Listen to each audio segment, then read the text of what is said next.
Last time we talked about how comparisons harm our happiness. It's not true happiness to feel superior by putting others down. Today, we'll explore the second reason for our struggle to find happiness through a story. Let's begin. There was a young woman named Emily who had spent most of her life searching for happiness. She believed that if she could just eliminate all the sadness and negative emotions in her life, she would finally achieve true happiness. Emily spent years trying to avoid anything that might make her sad or upset. She avoided difficult situations and only surrounded herself with people who made her feel good. But despite her efforts, she never felt truly happy. One day, Emily met an old man in the park who had a different perspective on happiness. The old man said, "Happiness is not just the absence of sadness. It is a state of mind that allows us to find joy in even the most difficult situations." Emily was confused by this statement. She had always believed that happiness was the opposite of sadness. But the old man explained that happiness was not a destination, but a journey.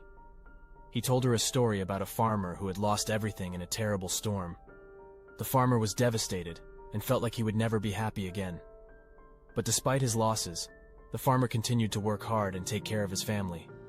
He found joy in the small things like planting a new crop or watching his children play. The old man explained to Emily that the farmer had found true happiness even in the face of great sadness.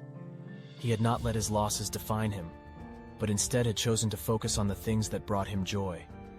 Emily began to understand that happiness was not about avoiding sadness, but rather about finding joy in every moment, even the difficult ones. She started to look at her life differently and tried to find happiness in small things. Over time, Emily realized that the old man was right. Happiness was not the absence of sadness, but a state of mind that allowed her to find joy, even in difficult situations. She found happiness in helping others, pursuing her passions, and spending time with loved ones. In conclusion, Emily learned that true happiness cannot be found by avoiding sadness, but rather by embracing all the emotions life brings us. When we learn to find joy in even the most difficult situations, we can experience true happiness that lasts a lifetime. Join the divine ecstasy journey for true happiness. Like, subscribe,